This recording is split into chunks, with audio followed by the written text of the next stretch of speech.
Assalamualaikum warahmatullahi wabarakatuh. Sebuah cerpen berjudul Pak Kiai Sibuk Sekali, karya Ahmad Mufid Samani. Semenjak rutin mengunggah video-video ceramahnya ke media sosial, Pak Kiai jadi sering diundang kemana-mana. Tidak hanya di kota ini, tetapi juga di kota-kota lain negeri ini. Bahkan sudah 3 bulan ini Pak Kiai mulai sering diundang untuk berceramah ke beberapa negara tetangga. Sebagai santri beliau, kami senang sekaligus sedih. Senang karena ilmu yang biasa beliau ajarkan di pesantren kini juga bisa turut dicecap oleh masyarakat secara luas. Dan sedih karena beliau jadi hampir tidak ada waktu lagi untuk kami. Sebetulnya kebiasaan ceramah di luar ini sudah bertahun-tahun Pak Kiai lakukan, berpindah dari kampung satu ke kampung lainnya. Bila ada yang datang ke pesantren hendak mengundang, beliau selalu menyanggupi asalkan siang hari, atau kalau malam hari hanya malam Jumat saja, ketika para santri sedang libur mengaji. Waktu-waktu lain beliau habiskan secara penuh untuk mengajari santri mengaji. Ba'da subuh mengaji kitab tafsir Jalalain, ba'da maghrib mengaji Al-Quran, dan ba'da isya mengaji kitab Fathul Qorib. Wala takun minkum ummatu yad'una ilal khairi wa ya'muruna bil ma'rufi wa yanhauna 'anil munkari wa ulaika humul muflihun. Dan hendaklah ada di antara kamu segolongan umat yang mengajak kepada kebaikan, menyuruh kepada yang ma'ruf, dan mencegah dari yang mungkar.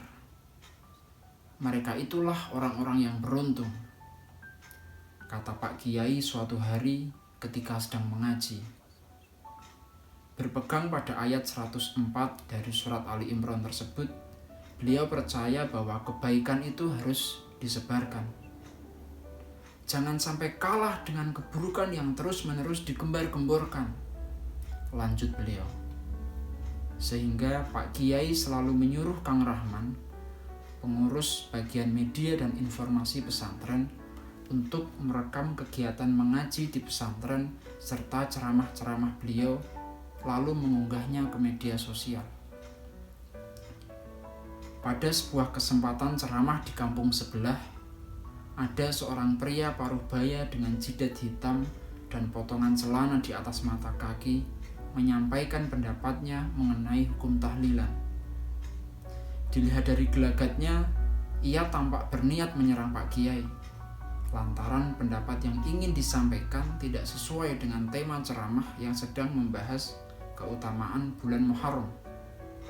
Mungkin karena mengetahui bahwa selama ini Pak Kiai sering diminta untuk memimpin tahlilan di berbagai tempat, termasuk di kampung sebelah. Pria itu dengan intonasi yang menggebu-gebu menukil beberapa pendapat Imam Syafi'i dalam kitab Al-Majmu' Syarah Al-Muhadzab dan Al-Um. Kemudian menyimpulkan bahwa tahlilan merupakan tindakan makruh dan bid'ah yang mungkar. Lihat bagaimana ketika anak-anak Rasulullah SAW seperti Ruqayyah, Ummu Kulsum, dan Zainab meninggal. Adakah dari mereka yang ditahlilkan? Ia seperti berharap jawaban. Jenggot panjangnya berkibar-kibar saat ia mengedarkan pandangan. Rasulullah SAW, sahabat, tabi'in, dan bahkan 4 imam mazhab tidak pernah tahlilan. Jadi sekali lagi ana sampaikan kepada antum sekalian bahwa tahlilan itu bid'ah yang mungkar. Orang tersebut mengakhiri pernyataannya dengan pekikan takbir serta kepalan tangan meninju udara, dan kemudian disambut oleh sebagian jemaah. Sementara sebagian jemaah yang lain menunggu-nunggu jawaban apa yang hendak Pak Kiai berikan. Pak Kiai menarik napas dalam-dalam, lalu menyeka bulir-bulir keringat seukuran jagung yang menyerbu sekujur wajah. Baru setelah mengumpankan senyum kepada jemaah, beliau menjawab, "Ada dua hal yang perlu saya sampaikan untuk menanggapi pertanyaan tersebut. Pertama, mengenai sejarah mengapa di negeri ini salah satu nama lokal untuk ihda'us shawab atau menghadiahkan pahala kepada orang meninggal ada yang disebut tahlilan. Dan kedua, hukum menghadiahkan pahala kepada orang yang telah meninggal." Pak Kiai menceritakan bahwa dahulu Sunan Kalijaga menghadapi masyarakat yang bila ada orang meninggal, maka orang-orang akan berkumpul untuk makan-makan dan mabuk-mabukan. Ada yang 3 hari, 7 hari, 40 hari, dan seterusnya. Lalu Sunan Kalijaga berkompromi dengan cara membiarkan mereka tetap berkumpul sejumlah hari biasanya, tetapi isinya pelan-pelan diganti dengan membaca doa-doa. Setelah menjelaskan mengenai sejarahnya, Pak Kiai lalu menyebutkan pendapat-pendapat dari Imam Abu Hanifah, Imam Maliki, dan Imam Ahmad bin Hambal yang menyatakan bahwa menghadiahkan pahala kepada orang yang telah meninggal itu sampai. Jadi, ini hanya persoalan sampai atau tidak sampai saja. Karena sependek yang saya ketahui, tidak ada kata bid'ah dalam pernyataan beliau-beliau terkait ihda'us shawab. Bahkan dalam pendapat Imam Syafi'i sekalipun. Pak Kiai juga menambahkan hadis-hadis dan pendapat ulama lain, lalu menutup dengan membacakan surat Al-Hasyr ayat 10 beserta maknanya menggunakan lagu Bayati yang menggetarkan hati. Salah seorang jamaah yang merasa puas mendengar jawaban Pak Kiai langsung berteriak, "Shollu ala Nabi Muhammad," yang kemudian dijawab, "Shollu alaih," oleh sebagian jemaah. Video ini diunggah ke YouTube dan Instagram pribadi beliau. Tak dinyana, rupanya ceramah tersebut ditonton ratusan ribu orang dan mengundang beragam respons. Banyak yang pro, tetapi tidak sedikit pula yang kontra. Sebetulnya tema serupa sudah banyak dibahas dan diunggah oleh para kiai atau ustadz lain. Namun, yang membuat video ini menjadi viral ialah adanya 2 kubu berseberangan dalam satu majelis. Ditambah pula dengan desas-desus bahwa nyaris terjadi baku hantam seusai acara. Aku tidak tahu secara pasti. Kang Rahman yang saat kejadian berada di lokasi tidak bersedia menjawab saat kutanya. Seiring dengan meningkatnya penonton, naik pula jumlah pengikut di Instagram dan akun-akun yang berlangganan di YouTube. Tentu hal ini juga berdampak terhadap undangan-undangan ceramah beliau. Bila dahulu masih berpindah dari kampung ke kampung, sekarang mulai lebih sering menghadiri ceramah-ceramah yang diadakan di kota ini, juga daerah lain yang masih satu karesidenan. Bertambahnya jadwal ceramah tersebut membuat Pak Kiai terpaksa memangkas hari mengajarnya menjadi seminggu 3 kali, Senin, Selasa, dan Rabu. Tatkala matahari pagi perlahan-lahan menampakkan diri dan pengajian kitab tafsir Jalalain baru saja berakhir, Pak Kiai dikejutkan dengan video beliau tempo hari yang rupanya diunggah ulang oleh akun-akun milik golongan sebelah, yang notabene memiliki lebih banyak pengikut dan akun yang berlangganan. Mereka menjahit video tersebut dengan pendapat para ulama dari golongan yang mengomentari tahlilan, menabrakkan kedua pendapat, dan terlihat lebih seperti satu lawan keroyokan. Bagai banjir bandang, kolom komentar beliau yang tadinya hanya ribuan, terdiri atas puji-pujian dan makian, kini bertambah menjadi ratusan ribu komentar. Jumlah penonton yang tadinya masih ratusan ribu meroket hingga jutaan.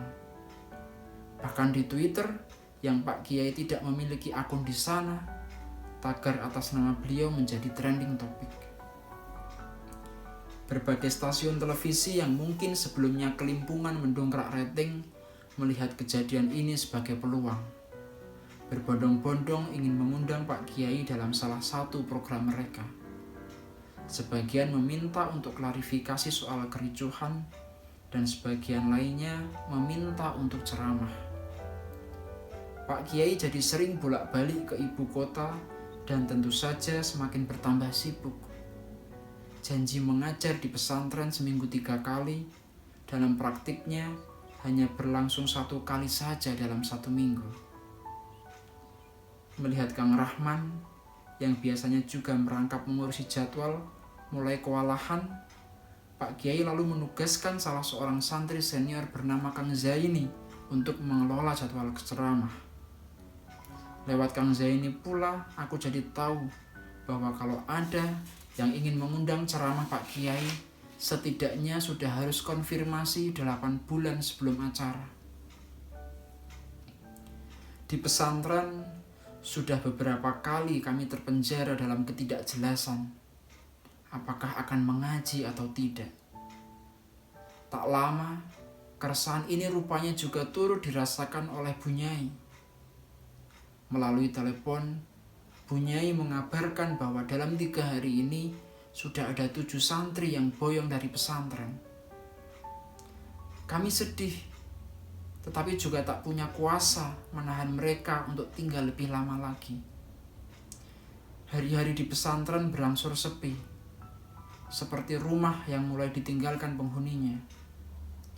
Kalaupun ada kegiatan, itu kegiatan yang kami gagas sendiri, seperti bermain sepak bola, bersih-bersih bersama pada hari Minggu, dan kegiatan-kegiatan lainnya. Kondisi ini membuat kami jadi semakin akrab dengan kebingungan mengisi waktu senggang yang melimpah-limpah. 2 hari berselang semenjak Bu Nyai menelepon, Pak Kiai pulang bersama Kang Rahman dan Kang Zaini. Pada salat maghrib, di depan seluruh santri, Pak Kiai meminta maaf lantaran sering libur mengaji. Kami mafhum, karena sekarang Pak Kiai tidak hanya milik kami, tetapi juga milik orang banyak.